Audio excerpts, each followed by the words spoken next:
How long are you going to live? Even if the love had completely faded.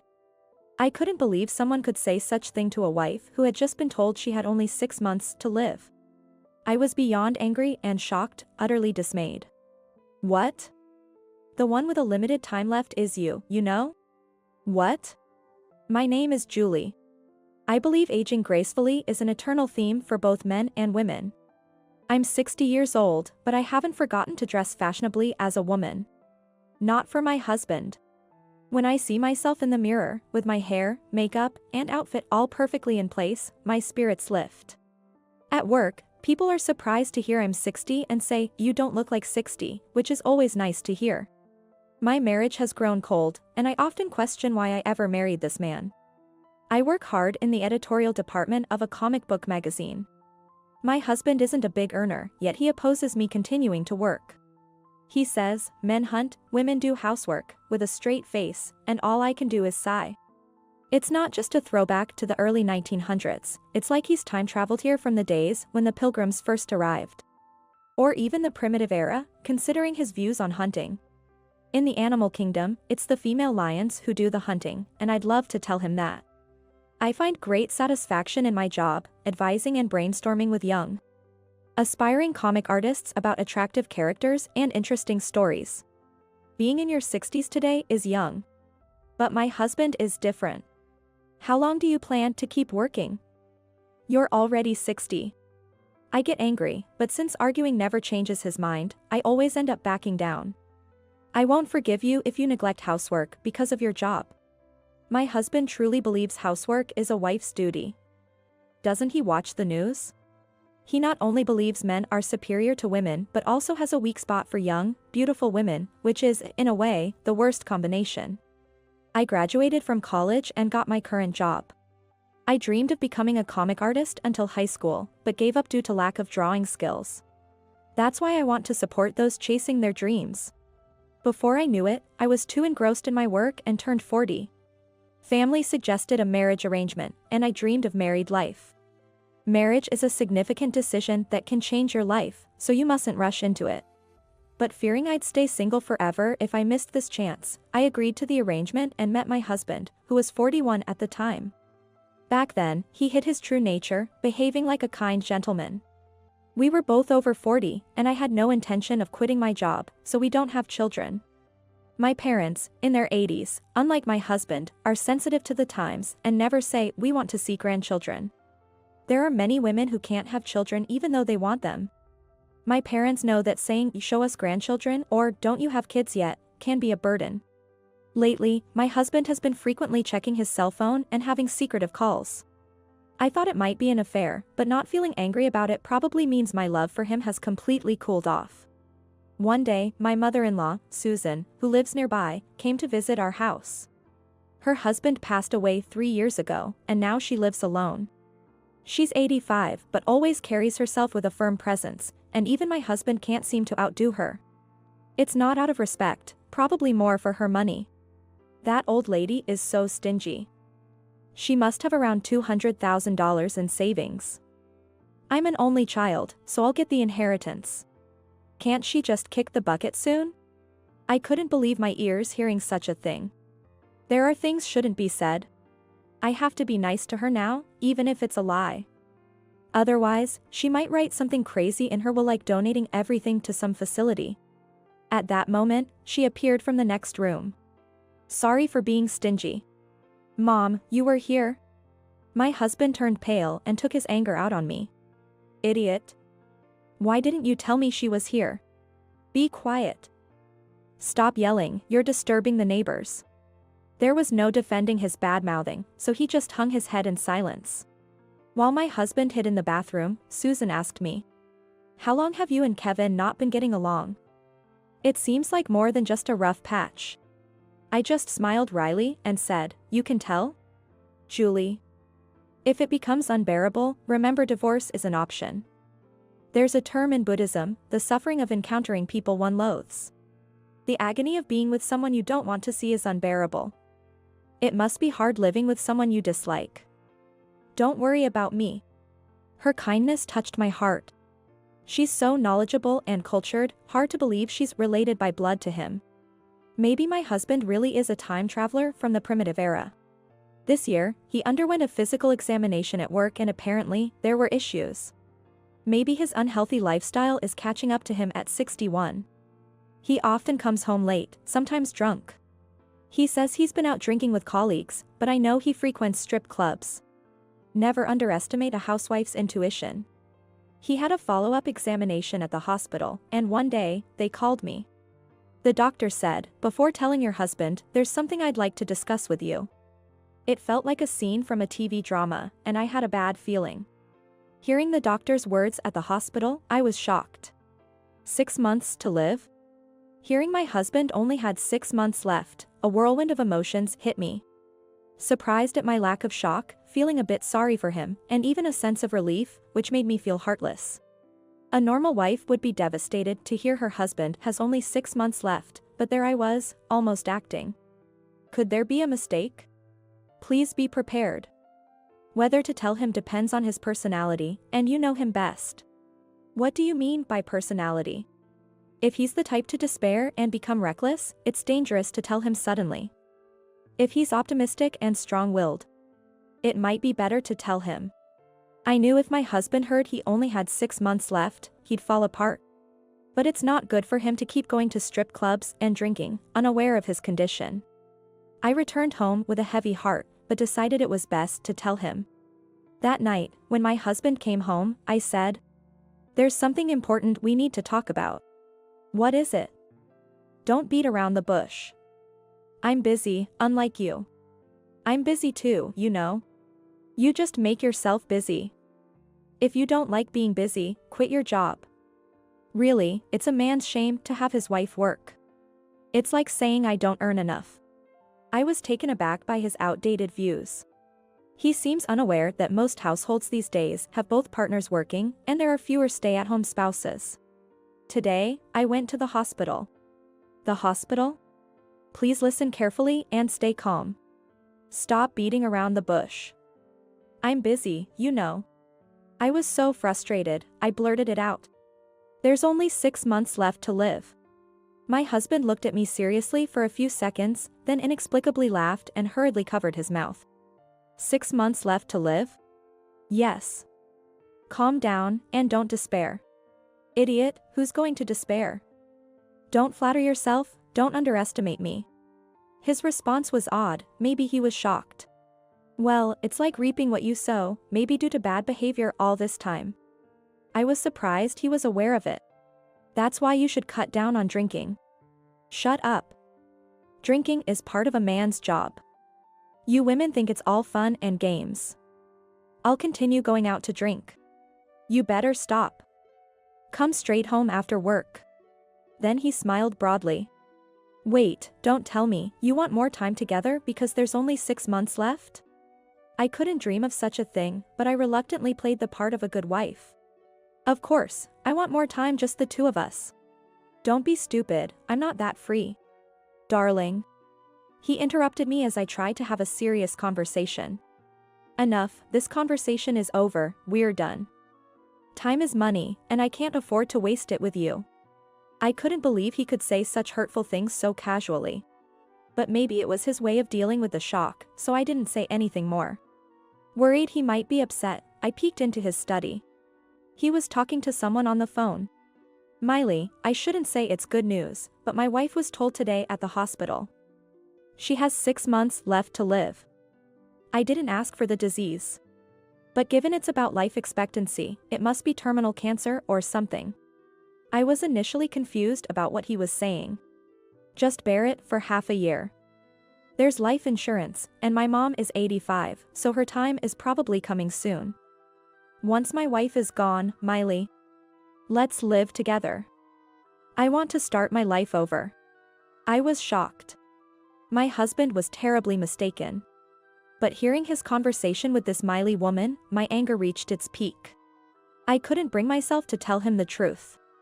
There's a limit to how much you can mock someone. His words about his own mother were unforgivable. In a chilling voice, I muttered to myself. So, live with your misunderstanding. Though it'll only be for half a year. Since I told him about the life expectancy, there were many days when he didn't come home at all. He even lies about being on business trips when he's actually going on vacation. It's shocking. He started dressing flashily, buying expensive watches, and seems to be splurging daily. He's been buying a lot of gifts too. He's not wealthy.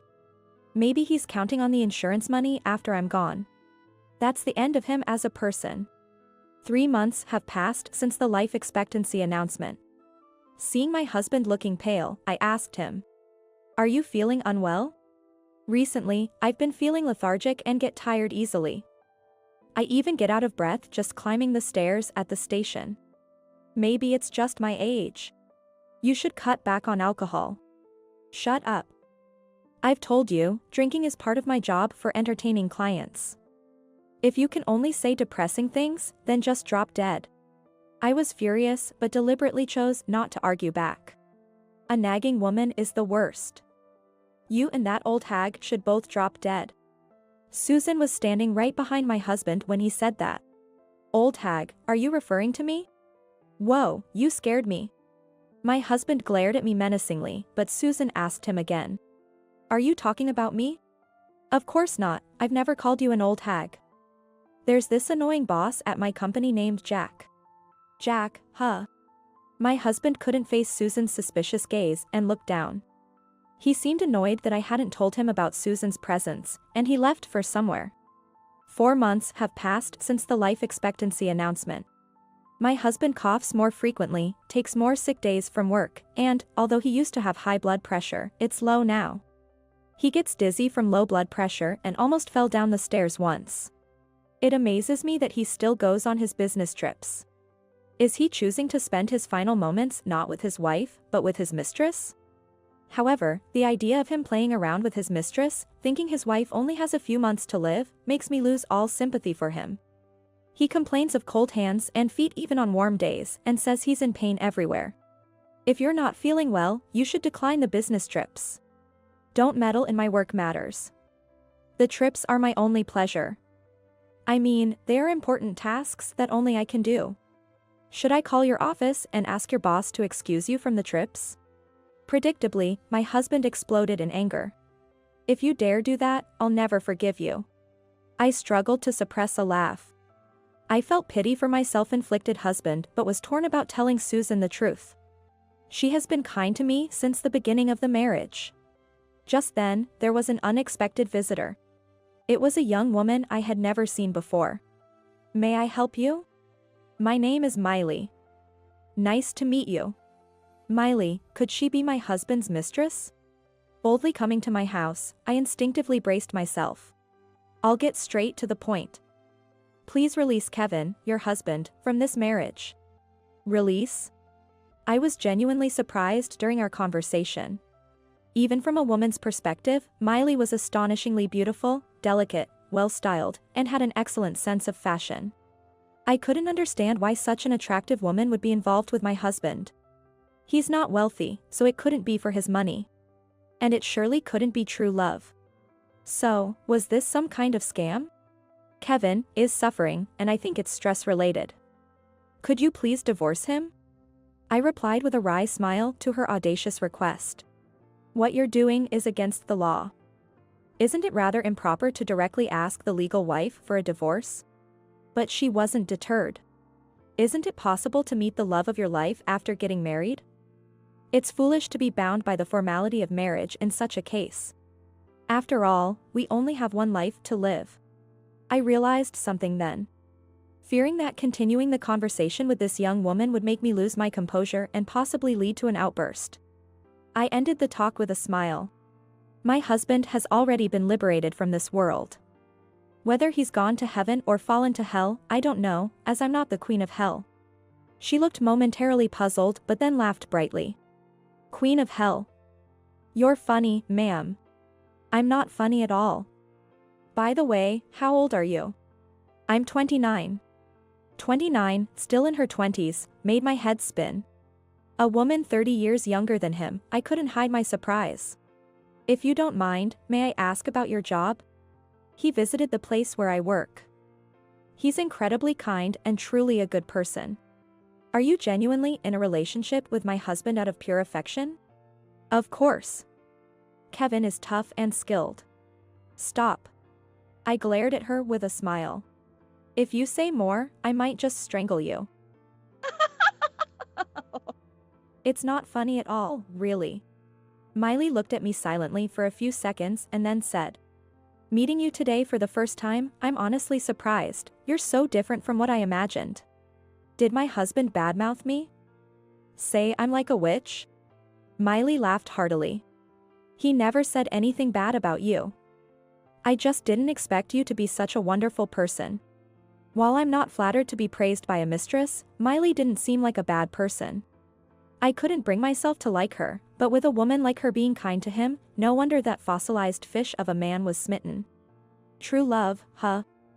But soon, your feelings will be truly tested to see if they're genuine or not.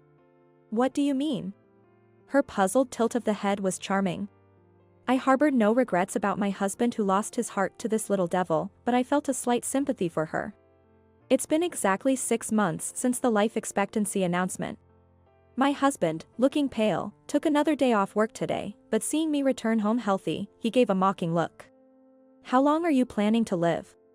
Even though my love for him had faded, I couldn't believe someone could say such a thing to a wife who was told she had only 6 months to live.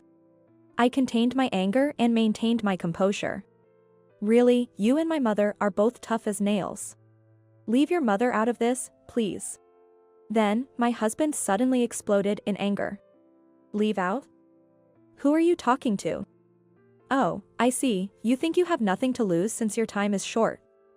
Well, let me be frank before you drop dead. Marrying you was the biggest mistake of my life. The unspeakable final words. My husband had finally crossed the line. I felt a surge of anger so strong it seemed to hit the ceiling and blurted out. Is that your last will? Last will? Wait, you haven't written any weird will, have you? Have you written a will? It's been half a year since your life expectancy announcement. What nonsense are you spouting? The life expectancy is yours. Have you finally gone mad in your final stage? I was beyond anger and shock, completely dumbfounded. What? The life expectancy is yours. What?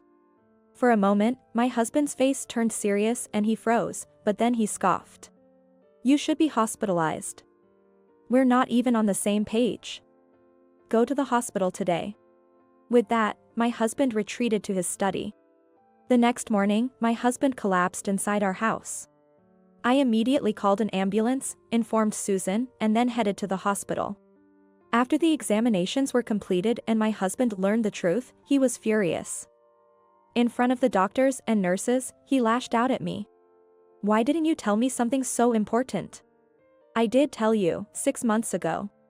Don't lie, the life expectancy was yours. It seemed he remembered our conversation from 6 months ago. At that time, I hadn't specified who received the life expectancy announcement. So, you took advantage of my misunderstanding, you devil. We're in a hospital, please keep quiet. Shut up. You're all irrelevant. You too, are you all in this together? He pointed at the doctor and nurse, becoming entangled. It was utter chaos, my husband in a frenzied state. That's enough, I won't stay in a hospital that sets me up like this. I'll be assassinated. You're overreacting. Shut up, I can't trust any of you. He brushed off the nurse's attempt to restrain him and stormed out of the ward. I had no intention of stopping him. I apologized to the doctor and nurse on behalf of my husband for his rude outburst and returned home. A few days later, my husband returned home, pale as a ghost. After telling Miley the truth, it seemed she broke up with him. I guess it was too much for her, as I thought of Miley's face. It was bad enough she broke up with him, but it turned out Miley was married. It's not uncommon for girls from the strip club to lie about being single, even though they're married. Miley's husband was in prison and had been released recently. Caught cheating, Miley had told her husband about Kevin. Help me. He's threatening to throw me into the sea alive. What can I do against someone that scary? How can you be so calm about your husband's crisis? What a thing to say. Plan to flee overseas? I don't have the money. He had apparently spent all his savings, counting on the insurance money in 6 months. Frequent trips, or rather vacations with Miley, probably meant he paid for everything, so it's no wonder his money disappeared quickly. "Please, can you lend me some money?" "I don't have any." I responded coldly, dismissively. "Then borrow it from my mother." "She won't lend me any, that stingy old hag." "Borrow it from Jack." Ah, My husband was startled and glared at me. "That's why you should tell me when she's here." "Were you doing it on purpose?" "You're the one who only has half a year left." "Oh wait, that was 6 months ago, so your time must be coming soon, right?" Even I was taken aback by her cold words. My husband was utterly lost at his mother's unbelievable line. Is that what a mother says to her own son? How many times have you said that to your own mother? Unable to respond to this retort, my husband remained silent. "Kevin, apologize to Julie with your heart. Then we can talk." Stubborn to the end, my husband shouted. "This is my house. Get out. I don't want to see your faces anymore. Let's go, Julie." "What?" "Kevin. I'm disappointed in you. I am severing our mother-son relationship. I will live with my daughter." "Daughter?" "My husband has no siblings." As I was shocked, thinking she might have a hidden child, Susan said, "Julie is my daughter. Do you have a problem with that?" "Mom." Kevin was dumbfounded by the unexpected words. I felt like crying, but somehow held back.